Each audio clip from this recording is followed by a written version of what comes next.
their mandate in oversight in the county assembly.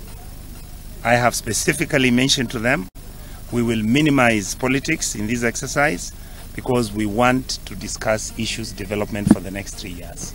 The time for politics will come. And I've told this team to be fair, reasonable, and make sure that we follow the law. Our agenda is not disagree with the MC or disagree with the governor. Our agenda is to try and look for a way on how we can work together with the three teams. That's the governor, the member of the county assembly, and the senator, so that we can deliver services to our people. Anytime you realize that your development expenditure is 10% and your recurrent expenditure, or the recurrent is at 10%, development is at 6%, there is a problem. I will engage the governor.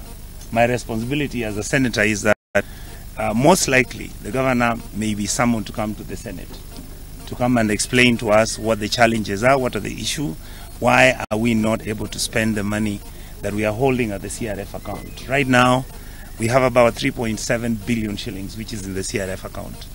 And that is public money. This is money for the Kisii people. I really want to persuade the governor to make sure that he sets up and coordinates his team so that there can be a rolling in of projects, and there can be a rolling in of making payments to people who deserve to be paid, and making sure that the economy can peak so that we can then begin to change where we are. Right now, we are in a very uncomfortable place.